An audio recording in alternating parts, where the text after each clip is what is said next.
Good morning, it's Bruce Ferris. It's the 9th of September. It's time for This Week in Seattle Real Estate. We take a look at the statistics of properties coming on market and going off market on a daily basis, looking at both the week and the last few days.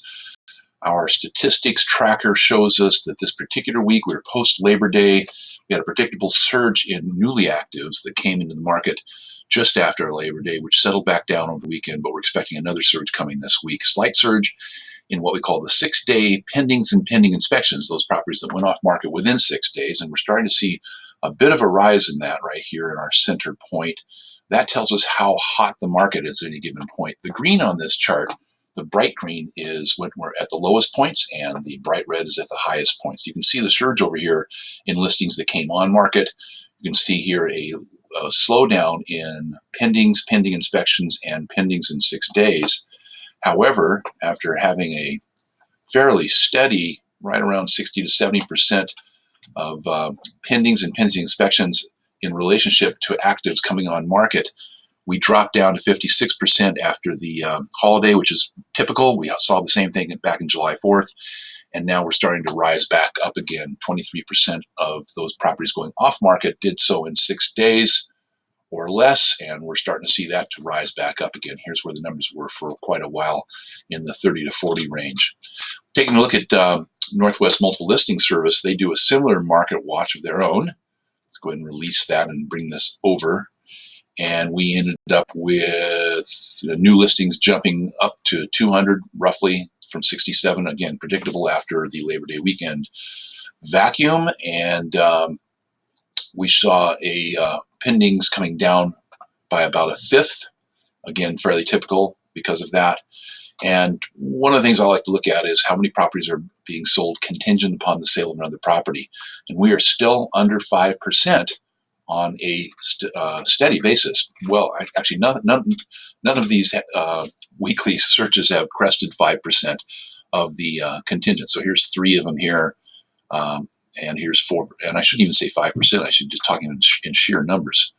Here we've got 2. So those properties, those sales are taking place without people being contingent upon other sales, and that also is an indication of a slow market when you start to see a large rise in the contingent grouping. Let's go ahead and take a look at the median sales price here over the last year, and I've broken this into Seattle overall, which is that map we saw a few minutes ago, the Seattle Central North, Ballard to View Ridge. So that's basically up to about 100th across, or 85th or so. And Seattle Central, which is Capitol Hill, Mountain Lake, Madison, and Washington Park, Madrona, Leschi, and North Central. And then finally south of I-90 down to Othello with I-5 over to Lake Washington. That's in purple.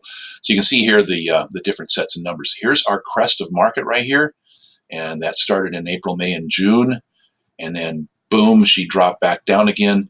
Quite frankly, there's only one of these that is really a true canary in the coal mine, and that's the green line. That is Seattle Central, because that's a sheer volume of listings give a more consistent view, whereas these more jagged numbers here, or graph lines, indicate that we had so few listings on market that one individual listing influenced the market statistics. So really focusing on the green here, where I've got a crest of market at 852.8, and then it's 850, and then it drops down to, let's get it here, 725, and then it recovers back up to 785, and currently holding at $740,000. And that's probably an accurate image, whereas Capitol Hill and the other two, having less listings on market that we just saw a few minutes ago, probably don't have reliable statistics on that. Let's take a look at the median price per square foot overall. This is the entire city then. That crest that began right there starts showing up in terms of solds, which sell a month or two after going into pending status. Crest of market at $451 per square foot, so we're currently at $435. Started January of 28 is $418. So overall, year to year, we're still quite a bit higher than we were at the beginning of 2018. However, if you want to just look at the crest of the market, if this was your goal to be in the market at that point as a seller, that's over. If you were a buyer and bought in that market, you've been left behind a bit. And if you were a buyer wanting to get into the market and didn't want to deal with this, we're starting to see numbers that make a little bit more sense. Is it going to drop back to 418? That remains to be seen. I kind of doubt it with the economy the way it is. So that is it. The stats tracker that we've got here, this actually is available now publicly. It's called tinyurl.com BP Statistics Daily. And let's see if I've got a better. There you go. We've got this here, tinyurl.com BP Statistics Daily. And you can take a look at this on your own and also click through to those different graphs. So we're going to continue to make that more available to our client base and to the public at large. So that's it. 5 minutes, 37 seconds. Bruce Ferris here. Give us a call if you need to talk.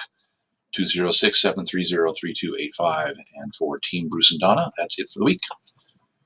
Hope you have a great one. Take care. Bye-bye.